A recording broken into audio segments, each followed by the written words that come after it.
so I'll give you a disclaimer right up front. I will be coughing today. Don't let it bother you. I have a safe distance.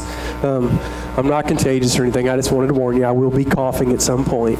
And I would like to say one more thing on this whole thing that's been maybe blown out of proportion. We have to choose how we view things. And I believe as the church, we need to take this thing and view it as an opportunity.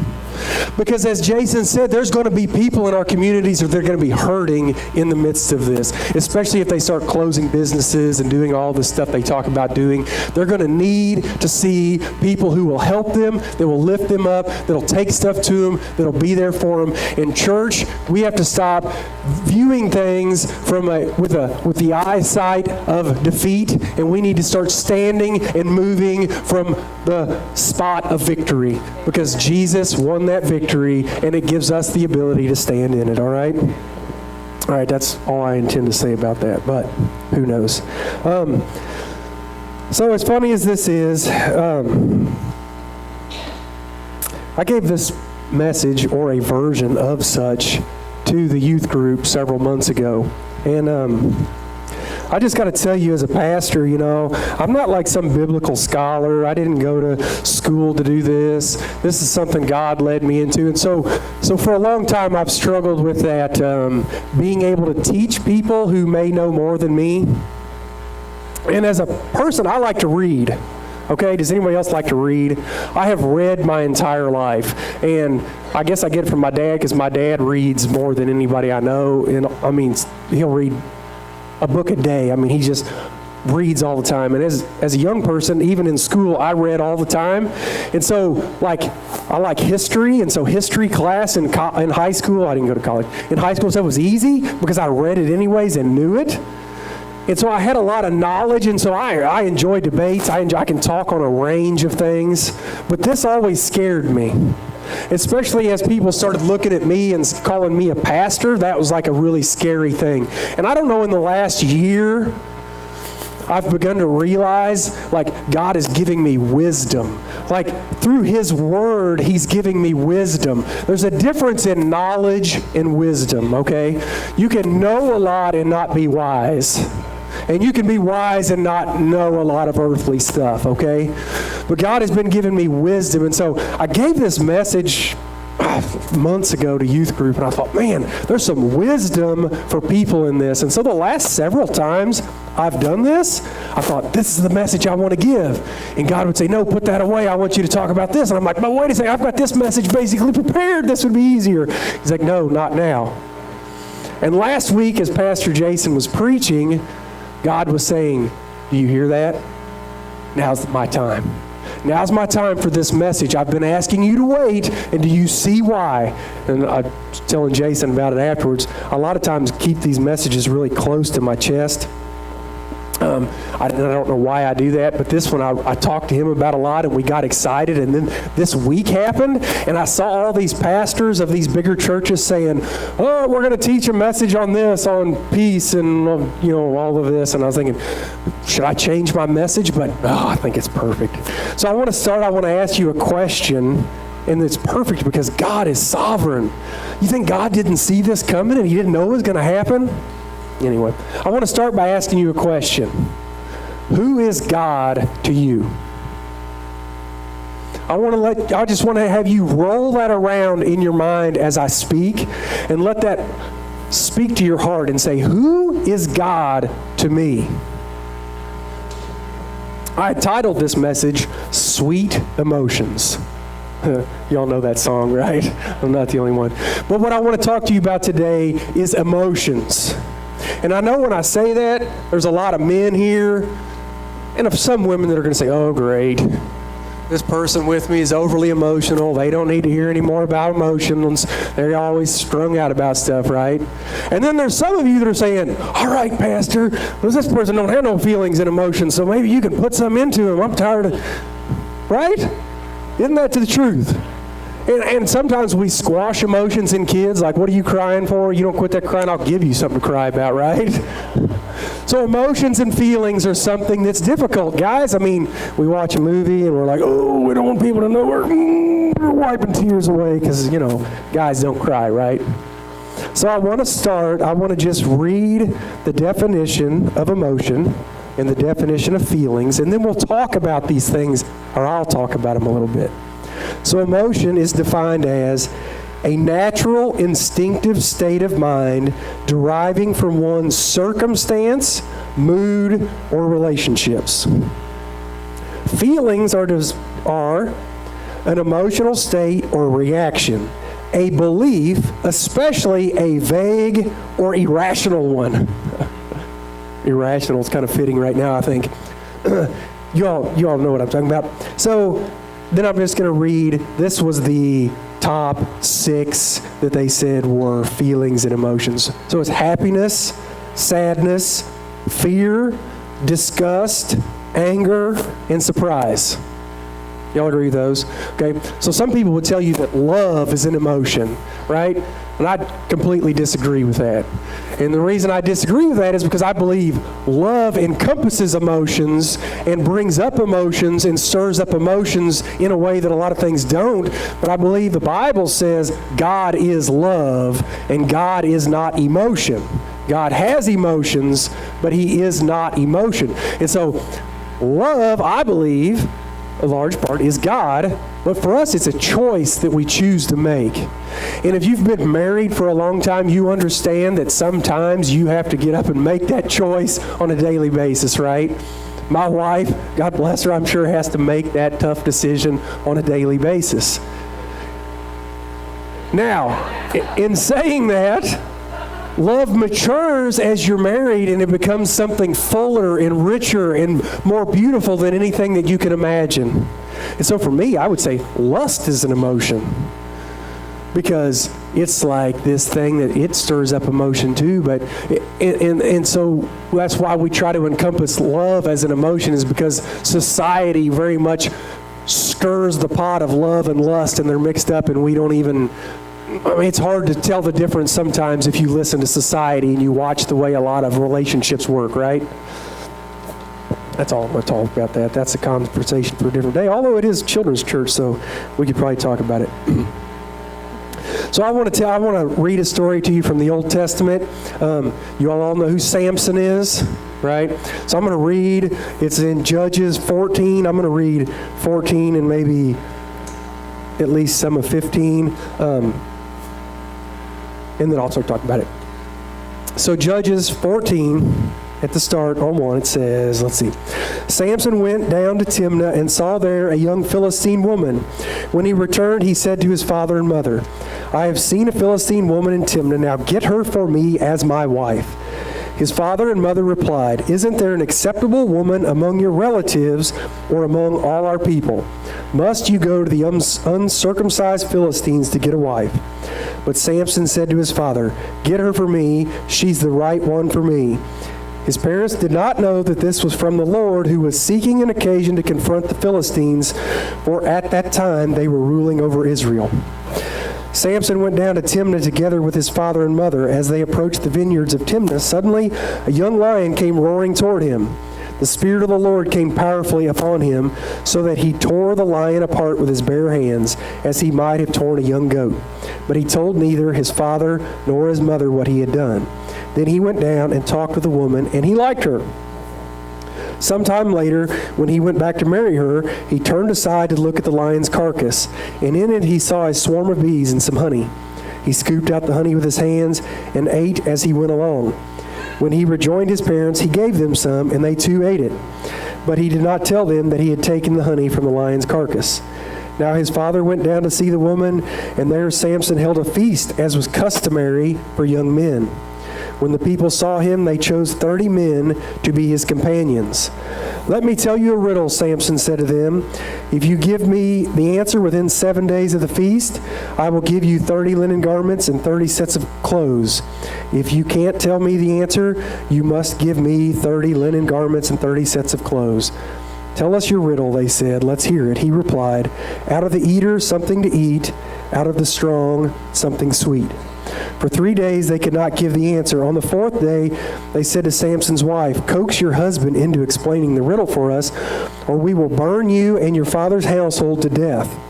Did you invite us here to steal our property?" Samson's wife threw herself on him, sobbing, "You hate me, don't you? Don't you really love me? You've given my people a riddle, but you haven't told me the answer." "I haven't even explained it to my father or mother," he replied, "so why should I explain it to you?" She cried the whole 7 days of the feast. So on the seventh day, he finally told her, because she continued to press. She in turn explained the riddle to her people. Before sunset on the seventh day, the men of the town said to him, "What is sweeter than honey? What is stronger than a lion?" Samson said to them, "If you had not plowed with my heifer, you would not have solved my riddle." Then the Spirit of the Lord came powerfully upon him. He went down to Ashkelon, struck down 30 of their men, stripped them of everything, gave their clothes to those who had explained the riddle. Burning with anger, he returned to his father's home, and Samson's wife was given to one of his companions who had attended him at the feast. Later on, at the time of the wheat harvest, Samson took a young goat and went to visit his wife. He said, "I'm going to my wife's room," but her father would not let him go in. "I was so sure you hated her," he said, "that I gave her to your companion. Isn't her younger sister more attractive? Take her instead." Samson said, "This time I have a right to get even with the Philistines. I will really harm him." So he went out, caught 300 foxes, tied them tail to tail in pairs, fastened a torch to every pair of tails, lit the torches, and let the foxes loose in the standing corn of the Philistines. He burned up the shocks of standing grain together with the vineyards and olive groves. When the Philistines asked who did this, they were told Samson the Timnite's son-in-law, because his wife was given to his companion. So the Philistines went and burned her and her father to death. Samson said to them, "Since you've acted like this, I swear that I won't stop until I get my revenge on you." He attacked them viciously and slaughtered many of them. Then he went down and stayed in the cave in the rock of Edom. All right, so you all see where this is going, the escalation that occurs. It continues going where Samson takes the jawbone of a donkey and kills 1,000 men at one time, which that's pretty epic if you ask me. But emotions. You see a lot of emotions in this story. And what you see is Samson burning with anger. You see his wife using tears and sadness to manipulate her husband into doing something that he shouldn't do. And pride, Samson's pride of wanting to have this thing where he can trick people. I don't even understand why he does that. And then to be goofy enough to give the answer away? Come on, man, you're just setting yourself up for failure. But do you see that as the emotions happen, how it's a cascading effect, and how it's not just you that it harms, that it's people around you? I mean, God was using this for his purposes, right? It says specifically at the beginning that this was from God. God was setting about a series of things that was going to happen. Now, here's what I need you to understand. We have emotions, right? We may try to hide them, we may try to bury them, but we have emotions. Some of us, God puts these things, all of us, God gives us these things, and he intends us to use them for his purposes, but the enemy knows what those emotions are, and he knows how to manipulate them, and he knows how to use them against you. And the thing about emotions is they're fleeting, right? It's why happiness is an emotion, but joy is not. Because you can have joy and not happiness at the same time. But it's hard to have happiness and not joy. It comes, but it's going to go. Sadness is the same way. Fear, that's probably one of the quickest things to dissipate if you're like my wife and it's jump scares, right? Maybe not during this time. Fear can be this thing that stays over you like a cloud. But for a large part, fear is here and gone. And so emotions are very temporary, but emotions can consume you. And when I say that, Jesus says that if you're angry with your brother, it's the same thing as committing murder. If you lust after someone, it's the same thing as committing adultery. That seems bad, right? We would agree that that's a bad thing. And the funny thing about this as we look at Samson and what how emotions ruled and reigned here, and we see all the bad things that happen, you might assume that what I'm telling you is to not have emotions, to clamp that stuff down and not to allow it to happen, to be firm and stoic, and I will not get angry, and I will not be sad, and I will just be full of joy and peace, and I will just be here. And that's not what I'm saying. Ephesians 4:26 says, be angry. It says, be angry, but do not sin in your anger, and do not let the sun go down on your anger. Matthew 5:4 says, blessed are those who mourn, for they will receive comfort. If people who mourn receive comfort, that would lead me to believe if you refuse to mourn, you may not receive comfort. In fact, if you hold in those emotions and you refuse to do it, it festers inside of you, and it's eventually going to come out. But if you don't let it come out as the emotion that it's meant to come out, it comes out in a harmful emotion. Ecclesiastes 3:4 says, there is a time to weep, a time to laugh, a time to mourn, and a time to dance. Romans 12:15 says, rejoice with those who rejoice and weep with those who weep. Now, these are scriptures. You might still be saying, yeah, I mean, that's what it says, but are we still really supposed to be emotional? So let's compare it to Jesus. Was Jesus an unemotional person? No. We see Jesus, he has emotions. We see Jesus in the temple where he's rather aggravated, right? And he's turning over tables, and he's making a whip, and he's running people out of there. This isn't the actions of somebody who is always just really calm, cool, collected, and go with the flow. We see Jesus so overcome with fear and anxiety when he's in the garden that he's literally sweating droplets of his own blood.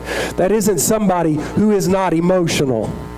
We see Jesus on two separate occasions being sad.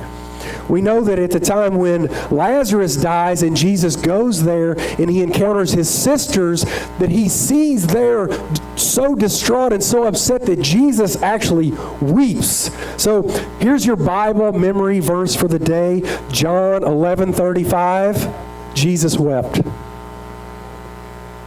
Hopefully you already memorized that, so I won't have to read it again. John 11:35, Jesus wept. But then there's another story when John the Baptist is beheaded and the disciples come and tell Jesus. It says that Jesus withdraws alone to a solitary place, which would lead me to believe he went there to have his emotions. But there's a difference in these two stories. Where Samson takes an emotion, something that's fleeting and here and gone, and he acts on it in a moment, and he does all kinds of harm and sets about all kinds of cascading effects. And there's Jesus who takes emotion and realizes that emotion isn't necessarily bad when it's processed properly, and so he processes his emotions. When it says that Jesus wept, I don't believe that this was one of those moments when he was watching a sappy movie and he didn't want the disciples to see a tear rolling down his cheek, so he, I had something in my eye. When it says that he wept, it's my belief that Jesus sobbed and wept and went through his range of emotions. If you need to mourn something in your life, mourn something in your life. If someone in your life is mourning something, you be in that mourning with them. And mourning looks different to everybody. It's going to take different periods of time. It's going to spring back up in times when you think, shouldn't you be over that by now? Let people use those emotions and work through them. Because if you don't, if you try to stuff it down, it's going to come back, but it's going to come back in a bad fashion. To me, Jesus works through his anger emotion when he goes into the temple. He doesn't try to squash it down and just pretend everything's rosy fine candy. He flips over tables and he makes a whip and he makes things right in that moment. When John the Baptist is beheaded, Jesus withdraws himself to a secret place by himself to process things. Sometimes we have to do that. And so I like to give you teachable moments. And I talked to you a little bit about mourning, but mourning is It's personal. But look inside yourself. Listen, this is something we don't like to do. Look inside yourself and feel those emotions and look for why things affect you the way they do. And so here's something I'll tell you. An anger emotion, all right? I grew up where I live right now. I grew up on the same farm. My grandparents bought this thing when, like in the 50s, all right? And so back then you didn't have like people that come around and picked up your trash. So you burned trash, and things that didn't burn, you threw them in the ditch behind the house, right? So there's this ditch on the farm that I live on that is full of glass and metal, and like they tore down some houses. So this is probably a Callaway County thing, I don't know. There's some like huge chunks of concrete. There's some old cars pushed in there. I mean, there's all kinds of stuff, right? I told my wife one day, I was like, me and the kids are going to jump on the mule. We're going to drive back here. We're going to throw some glass bottles against this concrete and smash them. Why don't you go with us? So she's like, I don't want to go with you back here and do that. I'm like, no, serious. It's awesome. Come back there with us. So we go back there and, you pick up glass bottles and you give it, and you chuck this thing and it hits this big chunk of grain. It's like, ooh, that is cool. So we throw a few and Desiree looks at me. She's like, oh, this is awesome, right? This is cool. And sometimes, you get angry and you want to go back there and you want to pick up some glass bottles and you want to chuck them and you watch them smash and you can almost feel that anger dissipate just a little bit. Maybe you got a heavy bag at home and you want to go home and just beat on it a little bit. Now, don't picture your boss's face when you're doing it. That's probably not right. But what I'm saying is, go back and get that frustration out. And here's what you do. Get the frustration out. And when the frustration is out, now I stop and I pray. And I say, God, how do I rectify this situation? How do I go and make right what happened and why I'm angry? How do I deal with this in my life? And so then, you do that once. God deals with you on that. The next time you go back and you're throwing your glass bottles and they're smashing, maybe by the end, before you're ever done throwing them, your heart starts going to prayer and you start communicating with God. And then the next time you go back, you find that you have to throw less glass bottles. You got to hit the heavy bag a few less times, and you're in that attitude of prayer and you're talking to God. And before long, when something happened and anger wells up, you find yourself immediately going to prayer and working things out before anger bubbles out and you sin in your anger. Now, some of you may think, oh, you're way off base here. I'm a Christian. I've got everything right. Jesus set me free of everything at once. And if he did, he can do that. That's great. But it's my belief that most of us right now are living in a process. Because what we find is that feelings and emotions, listen, an emotion is a natural instinctive state of mind deriving from one's circumstances, mood, and relationships. Your feelings are an emotional state or reaction. They're actually a belief, especially a vague or irrational one. But here's what happens. We go through life and things happen and emotions come up and our mind learns from what we do. Our mind learns how to react to things, what works and what doesn't. So if people harm us and we get angry and drive them away and it protects us, our mind now learns that anger is a cocoon that protects us from people getting in and hurting us. So our mind will take over and it will run with those things if we don't make a conscious decision that we're going to renew our minds. And sometimes to renew the mind, you have to take an old habit and create a new habit to take its place. And maybe it's throwing glass bottles, maybe it's doing this, maybe it's doing that. But sometimes you have to make a conscious effort to separate yourselves from the things. So when the television's talking all doom and gloom, sometimes you got to pick up the remote and turn it off to get away from the feeling of fear. Sometimes when you get on social media and you feel like every single thing that somebody says is a personal attack on you, you just got to get off social media until you can calm yourself down and realize the world ain't all about you.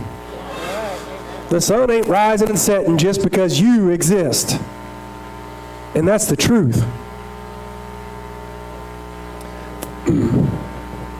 This is a weird thing because you may be listening to this message right now and you may be thinking, how in the world Jason's been talking about seeking God's face? Why in the world are you talking about feelings and emotions and the way I have to process them? Can I tell you why I asked you a question at the start? Who is God to you?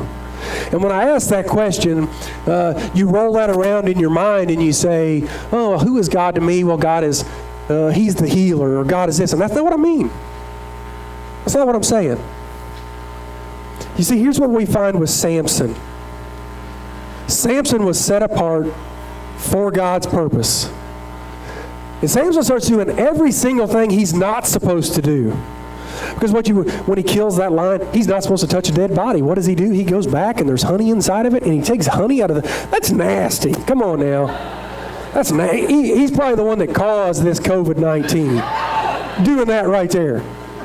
That's just nasty. And it's specifically something he's not supposed to do. And let me tell you why I believe. Here, this is what I'm saying when I say, who is God to you? It's because I believe that for every... Okay, maybe some of you here are perfect and Jesus has completely changed you. But for us, what I'm saying is, who is God to you? Is God your God, or are you your God? And maybe it's not just you. Maybe it's some aspect of your life. Maybe money is your God. Maybe your job is your God. Maybe your kids is your God. Maybe your spouse is your God. Maybe your emotions are your God. What I'm asking you is, who is your God? Are you your God, or is God your God? And here's what I believe happened to Samson. Samson became his own God. Samson's feelings and emotions ran, and because he had the strength that God gave him and could do these great things, he didn't have to fear stuff. So he could get angry and lose control, and he could kill 1,000 Philistines with the jawbone of a donkey. So he thought, I'm the man. And the reason I really believe this is because later in the story, when he's with Delilah, and Delilah says, tell me the secret of your strength. And he lies. He lies several times. Now, you would think from this first story that he would have learned his lesson, given up his secrets. But he doesn't have to fear. Because I'm Samson. I'm the baddest cat in town. He's the Conor McGregor of the day, right? The baddest man alive. So he lies multiple times. Eventually, he tells her, it's my hair. You all know that story. They cut his hair. He loses his strength. The truth of the matter is, if he would have told her the truth from the beginning, they couldn't have took his strength. If he would have said, you know where my strength comes from? It comes from God and God alone. There's no way they could have took it from him, because it wasn't his hair that gave him his strength. His strength came from God. It specifically says in this story that when the lion approaches, the Spirit of God comes upon him, and then he has the strength to kill the lion. It doesn't say the spirit of his hair. It doesn't say his human strength come about him. It says the Spirit of God came upon him. So what I'm telling you is there's a difference, is that Samson is Samson's God. And then we look at the way Jesus handles things. It says that when Jesus went alone after he heard that John the Baptist had been beheaded, and he goes alone, he withdraws himself to a solitary place. Now, I'm sure there was prayer involved in that. I'm sure there's tears involved in that. But guess what? The people found out where he was, and they showed up on his doorstep. They showed up, and they needed something. And what do you think Jesus did? Do you think Jesus grabbed the jawbone of a donkey and drove him off? It's when Jesus fed the 5,000. When they showed up with a need, he went ahead and fulfilled the Father's plan. When he showed up and Lazarus was dead and Jesus was overcome and he wept, did he let his emotions rule him and drive him to doing something? No. He did the will of the Father, and he raised Lazarus from the dead so that people could see the glory of God done on earth. In the temple, you think that he was just acting out of anger for no reason? Or do you think he was trying to show the religious people that you guys have gotten this thing wrong and you need to return to what we're supposed to do? It's relationship and not religion. And you're keeping people away from it. Jesus processed his emotions, and then he went ahead and did the will of the Father. When he's in the garden and he's completely overcome, so overcome with fear and dread for what's coming that he's literally sweating his own blood, which I cannot even imagine. And it says specifically that Jesus could call down a legion of angels to take care of him.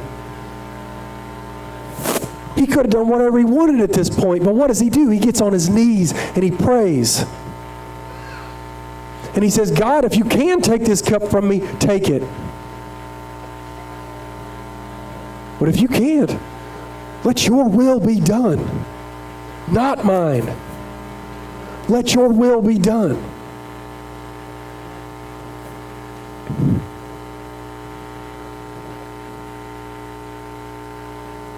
Church, we have an opportunity in our life to see God's will done here on earth. And the reason I felt like I had to give this message today, so as soon as Jason was done last week, is because when he's up here talking about seeking God's face, if we are our own God, we can't be seeking His face if we're seeking our own. He's talking about learning to discern God's voice from your own voice.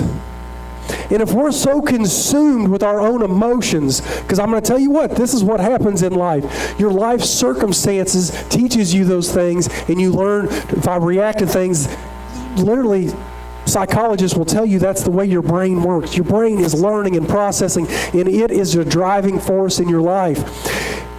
If you don't learn to break those cycles,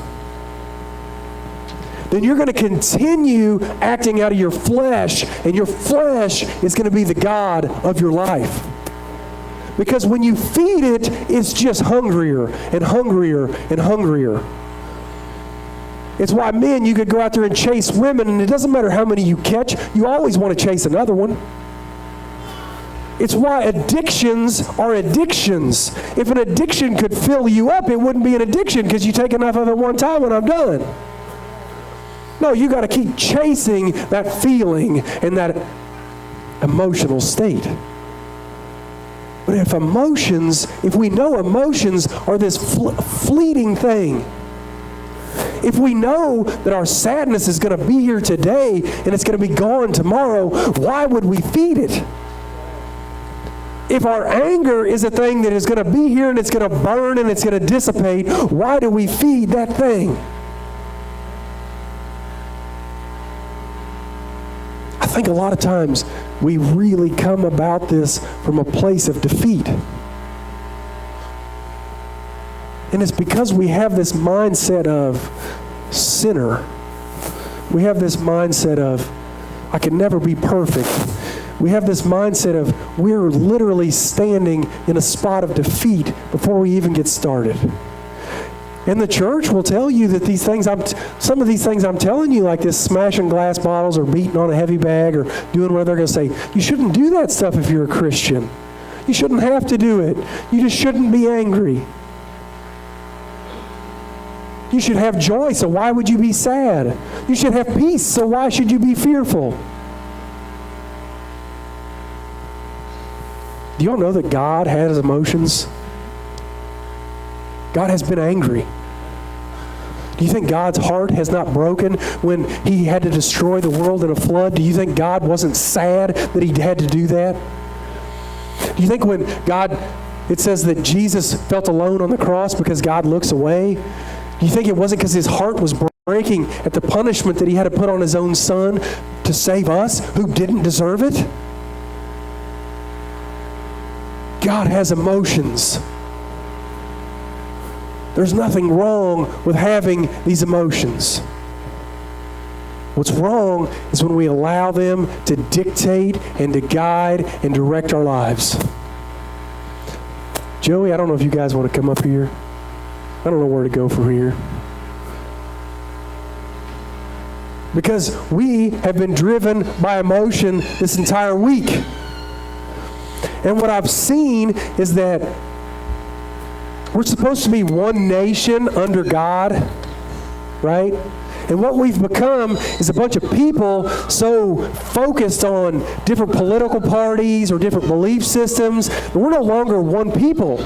Our churches have difficulty being united under one head because of our belief systems, because of the things that we believe and our feelings and our emotions. We're so emotionally driven that it separates us from each other. So why wouldn't we be fearful when something like this happens? Because who's going to be there for us? I'm going to run out of toilet paper and ain't nobody going to give me a roll. I really believe we could view this as an opportunity an opportunity to show that the church is standing in a place of victory and not a place of defeat. I'm going to be honest with you. It was difficult early in the week not to be a little bit fearful. I have 4 kids. I have 4 kids that go to a school every single day. A place where I can't control what they're coming in contact with. It is hard not to be afraid that one of my kids is going to get sick. As a guy who runs his own business, I'm looking at my schedule at work, and I'm saying, this thing is going to shut my business down. And it was really difficult, wasn't it? For a couple of days, my anxiety level was rising. I gave a message Wednesday night to the teams about living in a place of victory. Meanwhile, I was feeling like we're headed toward defeat. Who is God in your life? Who are you trusting to take care of you? Do you trust the government? Look, Pastor Jason said it. Don't let that fear drive you. Prepare a little bit of something and then pray. Say, God, what do you want me to do in my life? How do I act in this moment? How can I reflect you? How can your will be done in my life? Here on earth as it is in heaven. God, let me be the one who kneels down even if I'm so afraid that blood is running down, a sweat. Let me be the one that says, don't let my will get in the way. Don't let my flesh drive me. Don't let my emotions be the thing that's driving me home. Let your will, let your voice be the one that speaks to me. Sometimes God speaks to me right now on the stage. But most of the time, His voice is a still, small whisper. You don't hear it with ease. This is why you got to get rid of the emotion. Because the emotion is going to block out His voice. Because His voice is talking to you. And we call it a heart. He's going to speak in your heart. But if you're letting your emotions shout really loud, this is why you don't act in the midst of the emotion. Process the emotion. And let God work on you in the emotion. And when the emotion is taken down, and I can now hear His voice, and I know it's not my voice. Can I tell you this? If you're following Jesus, and you're always comfortable, you're probably not following Jesus. If you're following Jesus and you're always doing what you want to do, it's probably not God's voice you're listening to. Because He asks us to do things that don't always make rational sense in our brains. Don't shy away from emotions. Don't tamp down your emotions. You try to hold in the anger. You try to hold in the tears. They're going to fester inside of you, and they're going to boil over. Listen, you got to pray for your emotions. You guys are dealing with some emotions. You need somebody to vent to you. There's nothing wrong with venting to your brother or sister. That's not gospel. That's pity and frustrations. Like He sit into the midst of it. I'll be up here. You can come up here and pray. Pray alone. You can with somebody else. And you can grab somebody and you can say, hey, I'm going to deal with something for a while. I'm going to process something in my heart. I just need to speak it out right now. I need to speak out so God can start working on me in the midst of this, and I can start healing me in this. Because I'm having difficulty determining the difference in my voice, my thoughts, my emotions, and His voice. I promise you, there's not a single person in here that God is not trying to speak to. I promise you,